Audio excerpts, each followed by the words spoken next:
My pen dropped. You see, I had been trained in the seminary to hide my surprise when a counselee said something shocking or disturbing. Okay, I see. You ran over your neighbor's dog and didn't stop because you were late for work. Okay, sure. You just take a note and you move on. Oh, yes. You're married to another woman and have a separate family in Reno. Sure. Who doesn't? However, this time, no matter how I tried, I couldn't play it cool. I just asked a simple follow-up question. Now, this wasn't a question that I had been trained to ask. In fact, this was a new question, one that I'm sure that I had never asked before. A question that I would go on to ask hundreds of men and women over the next 5 years. Simple question. Tell me, who do you have in your life that you can talk to about this problem? Give me a name of your closest friend. What do you mean? Came the reply. Well, you know what I mean. Your friends. Who do you have in your life that you can talk to about this problem? Tell me about your best friends, your closest friends. Silence. Eyes now drifting downward and to the right. My pen dropped. Wait a minute, are you telling me you don't have anyone you can talk to about this? I couldn't stop myself. I kept pushing forward. Not a brother, a coworker, a neighbor, an old friend from high school, nothing? Let's talk about the heartbreaking reality. For years, I've been researching the common thread between failure and friendlessness. I've noticed that there are many people who talk about community, but honestly, they lack any semblance of the term in their own personal lives. Heather and I have received hundreds of prayer requests over the years from women who simply ask, pray for me that God would send me a friend. My spirit prays, but my soul and my heart, they break. Men especially worry me. For years now, I've made it my practice to ask men in counseling and casual conversation, tell me about your friendships. Who are your closest friends? And nearly without fail, I hear, what do you mean? This stalling technique sets me up for my follow-up question. Who do you have in your life that you can talk to about anything? A true friend, a real friend that opens up to you about their life and you can open up about yours. Can you name 2 or 3 men like this in your life?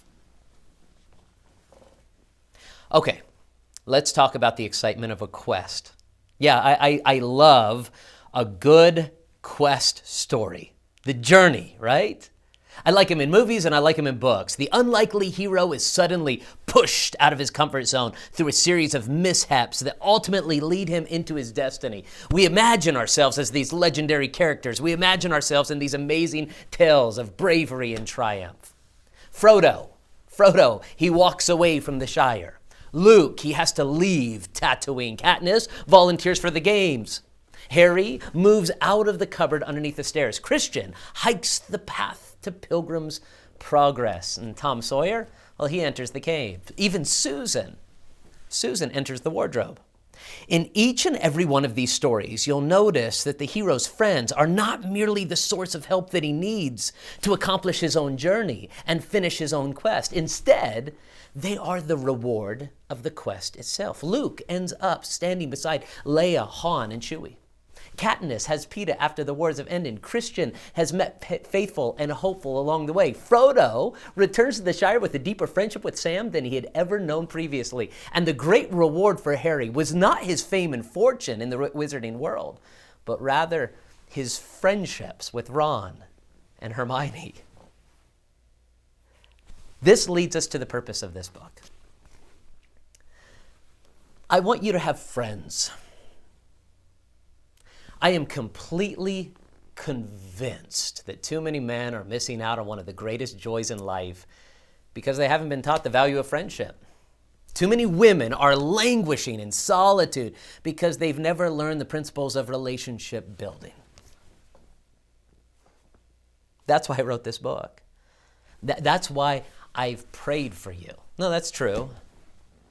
I've prayed that those who pick up this book will have just gone through recently a series of mishaps that ultimately lead you to understanding your need for authentic friendship. I pray that God will use this book to push you out of your comfort zone and to do things that you would not normally do, to make friends that you would not normally make.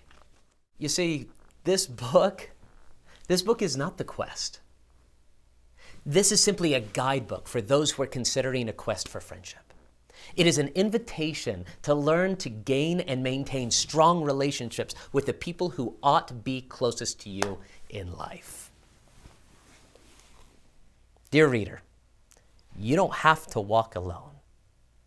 I want to encourage you to pick up this book as soon as you possibly can. All you have to do is go to the link below on the bottom of the screen and pick up your copy. I encourage you to use the promo code free shipping for absolutely free shipping and handling. Take this book, walk through it, and see what God could teach you about the biblical perspective of friendship.